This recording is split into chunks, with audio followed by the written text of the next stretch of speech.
Then there is another factor. I think not one reason, there are multiple reasons.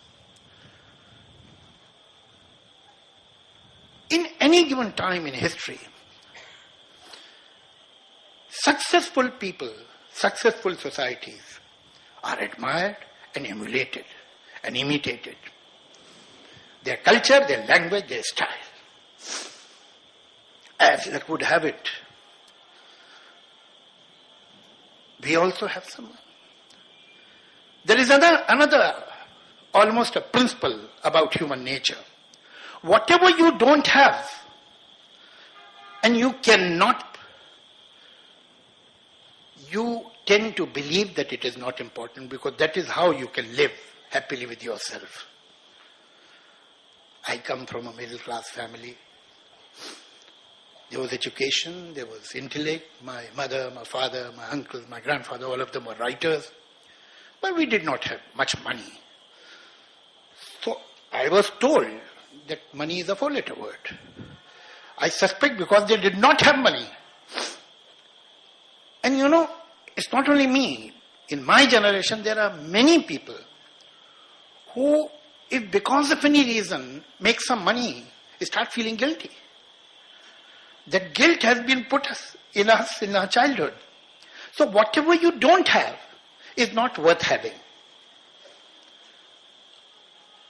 Now, the nation, the civilization, the culture that is at the moment successful for some reasons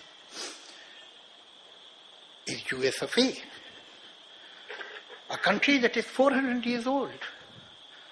A country that may have everything but obviously doesn't have history or tradition. So it is not important. So that country develops, that society develops, a casual attitude, an aggressive attitude. Who cares?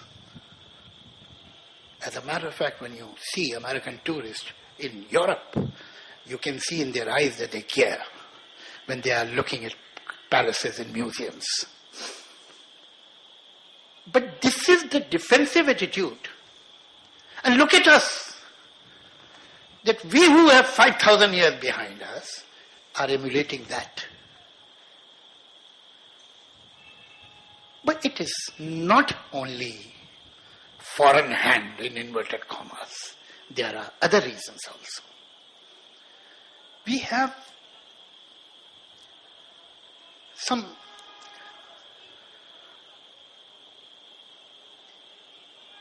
strange structure of education. We have people since last 50 years who are going to vernacular schools and people who are going to English medium schools. I mean, exceptions are on both the sides.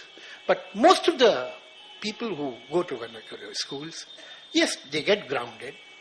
They have their roots. But because they don't have exposure, they tend to be parochial and regional. On the other hand, exceptions will be there too. But by and large, people who go to English medium school get a worldview. They develop liberal values. They know what is happening in the world. They know that they are part of this big world. But somewhere they are not rooted. One has lost the confidence or develop a sense of inadequacy because is not rooted. The other is awkward because he or she feels that there is a glass ceiling on me and I can't break it. And very upset about it and very aggressive about it. If some political leader during the election says the English should be eliminated and computers should be banned, obviously he has some constituency to please. This sense of inadequacy makes you angry. I am not saying that you should not learn English. I am not saying the other, that you should not know your own culture. The fact is that we are either producing roots or branches. We are not producing complete trees who will be confident and will be able to bear fruits. Now these incomplete people are upset and going any which way and not confident of themselves. Dignity cannot come without confidence in your own self. And this, you see, you must have seen children, that a child ties a small pebble in the string and swings the string and slowly keeps on leaving the string, and the circle becomes bigger and bigger and bigger. I think that is how we should relate the tradition and the external influences or revolt from the tradition. This stone is the revolt from the tradition. This string is tradition. You break the string, the stone will fall. You remove this stone, the string will fall. This tension and gradually expanding or extending your tradition will make the circle bigger and bigger. I see this in Mr. Ray's films. They are rooted, they are universal. There is a scene of Porojito. The boy is going away and the mother is packing his bag. She puts Gita. She puts some homemade recipes and other things, and she's explaining it to him that what I am packing in your tin, it's a small tin box. And what do you have in your other hand? He says, this is the globe of the world. I'm taking it with me. Here is a boy who goes out of his house with one tin box in his hand with Gita, with homemade recipes. On the other hand, the globe of the world. I think the filmmaker was telling us the same thing. But obviously, understatement and subtlety was his virtue. There's another scene in Apur Sansar, where he has gone to the village with his friend, and suddenly he confronts a situation where he has to marry the girl. I have seen a similar kind of scene in a Hindi film also. A film that was made by Germany, directed by Ramanand Sagar in 60s, perhaps 60, 61, Ghungat, that was based very loosely and crudely based on Naukadubi. Same kind of situation was there. That Bharat Bhushan goes to Rahman, who is his friend, to his house. Beena Roy is getting married and suddenly something goes wrong and Bharat Bhushan has to marry. Look at that scene.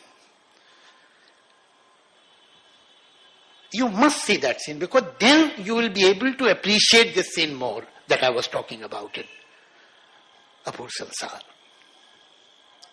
There was all melodrama possible, long dialogue, big background music and so on, and violin and sarangi, whatever you had. On the other side, this man comes back thinking, and he says, he doesn't say, मेरे दोस्त, मैंने सोच लिया है कि दोस्त को दोस्ती निभानी ही पड़ेगी. He didn't say that. He said, I don't have another shirt and I have to shave. This understatement is today, it is missing. And that is why, whether it is dignity or understatement or compassion, they are relevant. And Mr. Ray's values, his cinema, his sensibility is relevant. And why? Because when you talk of Cherapunji, rain is relevant. It is overwhelming. So, and when you talk of sub-Saharan desert, then to rain is relevant because there is none. Things become relevant either by their overwhelming presence or their noticeable absence. Now, understatement is another noticeable absentee. And it is understandable again. Why? Art is not a process in the isolation of the artist. We are in the presence of a great painter and a great director. I think they will be able to tell you better than me. If a painting is made, or if a poem is written, and it is only what I had written or I had painted, it is a bad painting. It's a bad poem. The poem gets completed. The painting gets completed when it is heard, when it is seen. The viewer participates in the painting. The listener participates in the poem. The creator gives certain strokes. And in between, he has respect for you as a viewer. He has respect for you as a listener, as a reader. He leaves gaps. Make your own bridges here. From one island to another, you have to travel. And when you will make your bridges, then it will be a painting that will belong to both of us. It will be a poem that both of us have written.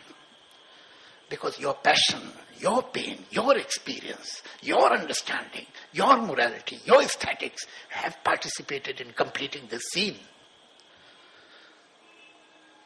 And that is where understatement exists. Understatement cannot exist in marketing. Marketing doesn't want you to participate. It is offering you services. It doesn't want you to think, because if you will think, you may not buy my product. I don't want to allow you thinking.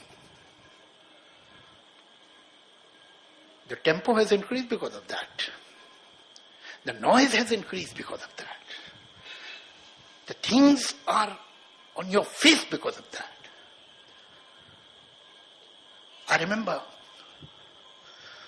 when I was in school, when I would walk back to my house, I had to cross a marketplace. And there used to be hawkers selling manjan and surma and aphrodisiacs. And they used to speak without breaking their breath, without any comma and full stop. Cinema, music has become the hawker that is selling manjan or surma or aphrodisiacs. That is what we are selling. So we can't speak slowly. Otherwise you will go away.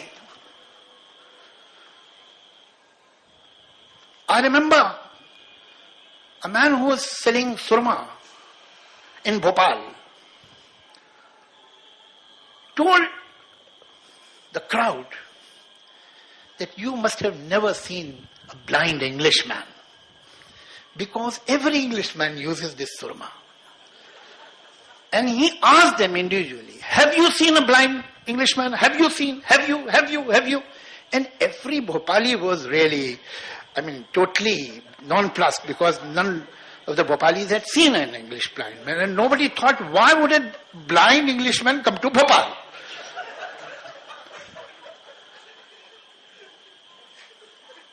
That is what we are doing. We are telling people, just unzip your wallet, we will do the rest. Don't think. And in this market, obviously, subtlety has no room. Because if I become subtle, somebody may sell his surma. It's a market. I'm sure it will be very difficult to sell Mona Lisa to an advertising company that is into toothpaste advertisement. They say maybe it's an enigmatic smile, but we can't see the teeth. That is how it is.